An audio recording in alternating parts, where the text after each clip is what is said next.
Spiritual and life part சேனலுக்கு உங்களை வரவேற்பது குடுமலை ஜோதிடர் பார்த்திபன்.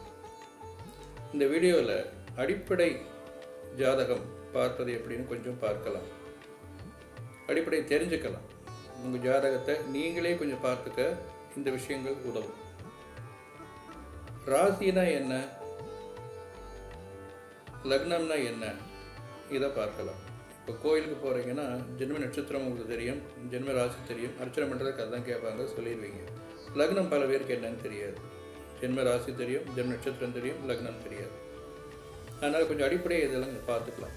ராசினா என்ன, லக்னம்னா என்ன, 12 வீடுகள்னா என்ன, இதை தெரிஞ்சுக்கிட்டிங்கன்னா நீங்கள் ஒரு வீடியோ கேட்கும் பொழுதோ இல்லை ஒரு ஜாதகம் பார்க்கும்போதோ ஒரு புக்கை படிக்கும்போதோ இது உதவியாக இருக்கும். இந்த விஷயங்கள் உங்களுடைய சொந்த ஜாதகத்தை பார்ப்பதற்கும் அதிகபட்சம் உதவியாக இருக்கும். அதுக்காக இதை சொல்கிறேன். ரொம்ப அடிப்படையாக தெரிஞ்சுக்கிறவங்களுக்கு. ஸோ லக்னம் அப்படிங்கிறது உயிர், ஜீவன். ராசி அப்படிங்கிறது உடல். சரிங்களா? இப்போ 12 ராசி இருக்குது. மேஷம், ரிஷபம், மிதுனம், கடகம், சிம்மம், கன்னி, துலாம், விருச்சிகம், தனுசு, மகரம், கும்பம், மீனம்.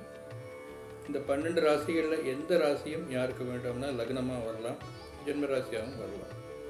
இப்போ உங்கள் ஜாதகத்தை எடுத்து வச்சுக்கோங்க. இல்லை யார் ஜாதகம் வேண்டான்னு பரவாயில்ல.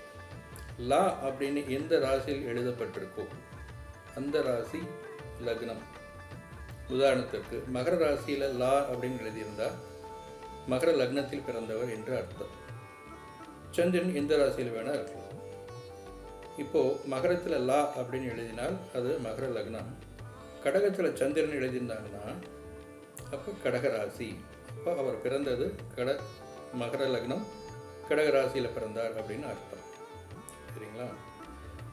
சில பேருக்கு லக்னமும் ராசியும் ஒன்றா கூட வரும். ஒரே லக்னம் ஒரே ராசியாக கூட வரும். அப்படின்னா லா அப்படின்னு எந்த ராசியில் எழுதியிருக்காங்களோ அதே ராசியில் சந்திரனையும் எழுதியிருப்பாங்க. அப்படின்னா அவங்க லக்னமும் ராசியும் ஒன்றாக அமைய பிறந்தவர்கள் அப்படின்னு அர்த்தம். இப்போ ஒரு 12 வீடுகள் சொல்லணும்.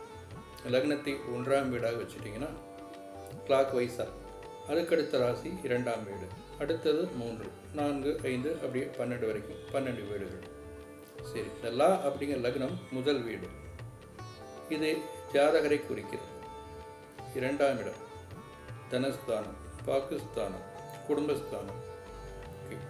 3ஆம் இடம் இளைய சகோதரம், தைரிய வீரிய ஸ்தானம். 4ஆம் இடம் சுகஸ்தானம், வண்டி வீடு வாகனம். 5 பூர்வ புண்ணியஸ்தானம், புத்திரஸ்தானம். 6 ருணரோகஸ்தானம், கடன், வியாதி, எதிரிகள் இவற்றை குறிப்பது. 7ஆம் இடம் களத்திரஸ்தானம், கணவன் அல்லது மனைவியை குறிப்பது. 8ஆம் இடம் ஆயுள்ஸ்தானம். 9ஆம் இடம் பாகியஸ்தானம். 10ஆம் இடம் கர்மஸ்தானம், தொழில்ஸ்தானம். 11ஆம் இடம் லாபஸ்தானம். 12ஆம் இடம் விரயஸ்தானம், அயன சயன போகஸ்தானம். இது மட்டுமல்ல, ஒவ்வொரு பாவத்திற்கும் நிறைய பாவக காரகத்துவங்கள் நிறைய இருக்குது. இதை போகும்போது விரிவாக ஒன்றாக பார்க்கலாம். இப்போ இந்த விஷயம் தெரிஞ்சு வச்சிட்டிங்க அப்படின்னா உங்கள் ஜாதகத்தை எடுத்திங்கன்னா லான் எழுதப்பட்ட அந்த ராசி உங்களுடைய லக்னம்னு தெரிஞ்சுக்கலாம். சந்திரன் எழுதப்பட்ட ராசி ஜென்ம ராசி அப்படின்னு தெரிஞ்சுக்கலாம். லக்னத்தை தெரிஞ்சுக்கலாம், ராசியும் தெரிந்து கொள்ளலாம். அப்போது 12 பாவங்களும் தெரிஞ்சிருச்சு.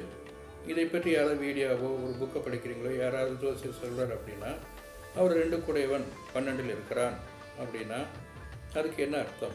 அப்போ 2ஆம் இடம் என்ன, 12ஆம் இடம் என்னன்னு சொல்லியிருக்கேன். இதை நீங்கள் மனசில் வச்சுக்கிட்டிங்கன்னா அப்போ அவர் சொல்கிற விளக்கங்கள் உங்களுக்கு புரியும். 5 கூடையவன் 11 இருக்கிறான் அப்படின்னா 5ஆம் இடம்னா என்ன, 11ஆம் இடம்னா என்ன, இப்போ 5ஆம் இடத்ததிபதி 11 போய் இருக்கிறான்னா என்ன பலன் அப்படிங்கிறது உங்களுக்கு புரிய ஆரம்பிக்கும்.